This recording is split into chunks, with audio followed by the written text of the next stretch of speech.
Reka twongere tubaha ikaze bakunzi ba Kigali Real News, ni update zituzanye n'ubundi ni muri ano masaha aho ibintu biba bikomeje kugenda biba bishya.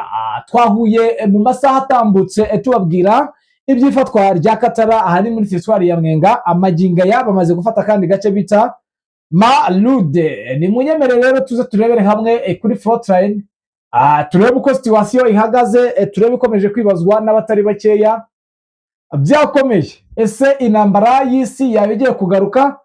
Ni munde tuje turebe page ikomeye aho ubona yuko Iran yateguje amahanga ndetse na Leta Zunze Ubumwe za Amerika ko yiteguye urugamba kandi yiteguye intambara nta bwoba na bukeya abafite, ndetse ubona yuko operation za Iran ari simusiga.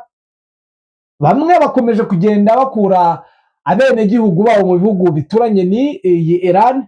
Ni mu gihe na Leta y'u Rwanda yatangaje ko ubwo ni muri ambasade, bicunyuze muri ambasade yabo nyine iri hariya muri Leta Zunze Ubumwe z'Abarabu, ko bagomba kuba abashaka kuba bajya mu rugo bajya kwiyandikisha bagasubira imuhira. Igikuba cyacitse rero ni mu nkunde tuze turebe, ariko ku murongo wa telefone n'ubundi turakira umuntu kuri Frontline uherereye neza mu burasirazuba bwa Repubulika ya Demokarasi ya Kongo, atubwire uko situation ihagaze. Ni munyemerere rero tuze tubicemo turebe update nshya asaha iyi ngiyi. Ariko mbere yuko dukomeza, reka tubashimire mu mwahisemo kubana natwe, ndetse namwe bashya nta kindi musabwa kugira ngo mugumane natwe ni ugukanda kuri subscribe, like, share, bityo mikongera ku muryango mugari wa Dema kumva amakuru acukumbuye kandi yizewe. Ni munyemere rero tuze turebere hamwe uko situation ihagaze.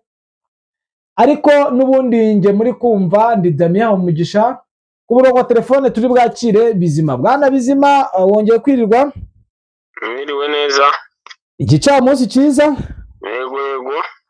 Igikuba cyacitse bitewe n'ibiri kubera ku butaka bwa Repubulika ya Demokarasi ya Kongo, aho ihuriro rya AFC ryafashe umwanzuro ukomeye wo gukomeza kwavansa urugamba, ndetse n'ibice bigiye bitandukanye ukabona ko bakomeje kugenda babifata. Bwana Bizima, sahi byifashe bite? Niko bimeze, urabona ko hari impinduka nyinshi ziriho ku ruhande rwa M23 ndetse no ku rwa FARDC mu kugenda basa naho bahomba batakaza byinshi bijyanye n'imirwano n'intambara ziri hirya no hino muri iki gihugu, ndetse mu ntara hafi zigera muri 3 cyangwa 4 zo mu FARDC kubw'imirwano iri kuhabera hatandukanye. Reka tujye muri aka gace ka Mwenga. Ni imirwano isa naho yari isa n'ihahagurutse mu bihe bitandukanye guhera ejo mu buryo butari busanzwe, kuko aka gace kabagamo FDL ndetse na Wazalendo ku buryo bwo hejuru, ariko ubona ko nta mirwano yerekezaga muri ibi bice. Ubu rero haje gusa naho havuka imirwano n'ubundi yazamuwe na M23 bijyanye n'umutekano muke wari umaze kujya uboneka muri aka gace kubw'imirwano ya buri munsi yabagaho kuri Wazalendo na FDL. Rero M23 yagabye ibitero mu buryo bwo gushaka kwigarurira utu duce kano Katara, Murundu na Burunyi. Ni uduce turi muri Mwenga, ariko ubona ko n'ubundi dukora kuri Minembwe, kuko ni inyuma ho gatoya. Iyi Burunyi urabona ko bisa n'iri hejuru mu misozi iri hejuru ya za Baraka, ari nako gace keza cyane ubona ko M23 yari gakeneye cyane mu buryo bwo kugenzura kiriya gice, kuko ubona ko ubundi hasaga naho hayibera kure cyane. Utu ni uduce yigaruriye dutakazwa na FDL zari muri iki gice na Wazalendo, ariko ubona ko ku ruhande rwa FARDC rutabyishimiye cyane. Habaye n'ikibazo kuri position yari ihari yuko yabajijwe byinshi cyane mu buryo bwo gutakaza ahantu, kandi ubona ko mu kurwana kwaho bitewe n'imirwano yari kubera muri iki gice cya Minembwe, ari nacyo cyatumye habaho gutakaza kuri kote ya FDL yari iri muri kino gice kubw'imirwano. Bumvaga mu nce zabo kandi baza amakuru neza bayahana yuko naho bimeze nabi, bituma nabo basa naho badashikama ngo bakomeze guhangana na M23 muri kano gace, habaho kuhatakaza. Rero ubu kikaba ari ikibazo gikomeye mu mutekano w'iyi poste ya FARDC coalition iri muri kino gice cya Baraka, ko bafite impungenge cyane z'aka gace, utu duce twafashwe, kandi ubona ko hari uduce dusa naho turebana n'aka gace, basa naho bakorera nk'ibikorwa byose byaba ibya operation zose ziri gukorerwa muri iki gice cy'imirwano ya Minembwe. Bwana Bizima, n'icyo ubona kitari isanzwe cy'abasirikare bari kurwana muri ibyo bice bya Mwenga?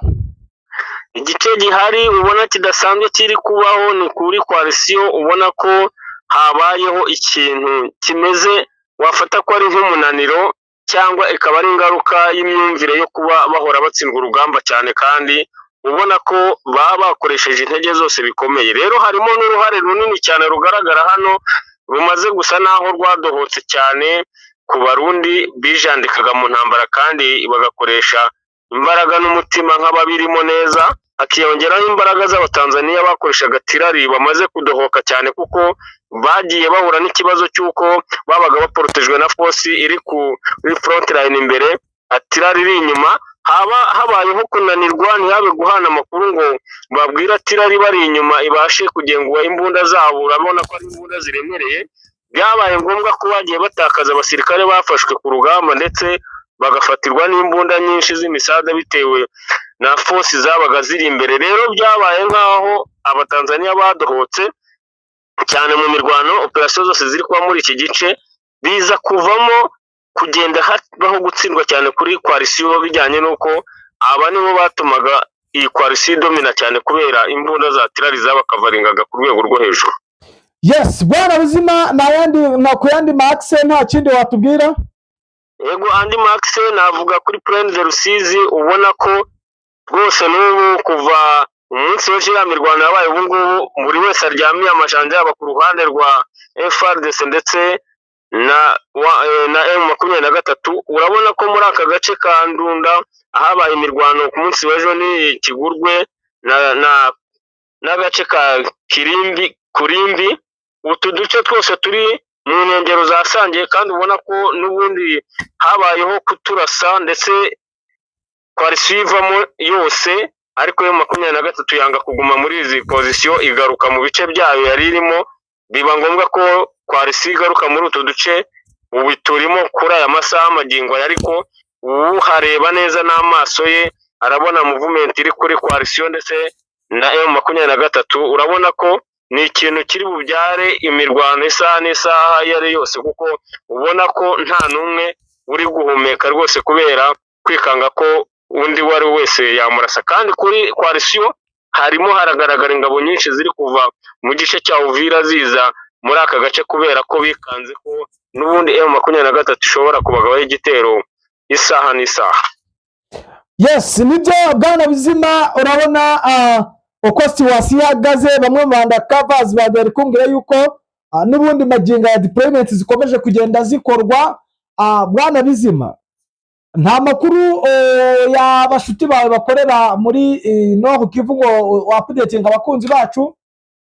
Yego, Nord Kivu imirwano ibiri muri turiya duce na Swasiriyo, urabona ko muri kiriya gice cya hafi na Walikare hano za Kibatu, ubona ko ni nkaho ni mu rugabano, ni agace karimo coalition cyane, ubona ko ari agace gasa naho karimo imbaraga nyinshi kuri coalition bari gushyiramo cyane, kuko basabye umusada kuva ku rwego rwo hejuru i Kinshasa, kubera aka gace karimo nkaho M23 ifite umuyoboro w'inzira ishaka gukoresha muri iki gice, yinjira muri Walikare neza bya nyabyo mu buryo buboroheye, bakazaba bahura n'abari mu kindi gice gisatira igice ya Kisangani. Rero ni ikintu ubona ko FARDC yikanze cyane ko aha hashobora kuba imbogamizi cyane, no kuba habaho gufatwa uduce twinshi cyane, bijyanye n'uburyo basa naho bahazengurutse.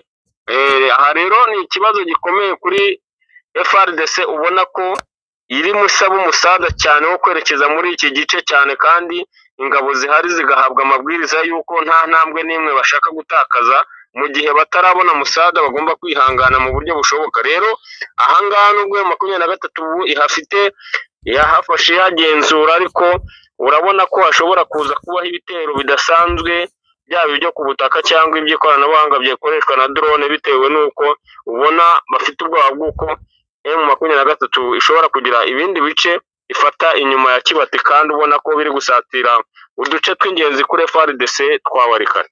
Yes, nibyo bwana Bizima, reka tugushimire ubwo uri bwongera utwapudeting. Yego murakoze cyane. Yes, mu yandi makuru rero, ingabo za Uganda UPDF zerekeje muri za Ituri kurwana n'ibyihebe biriherere muri biriya bice.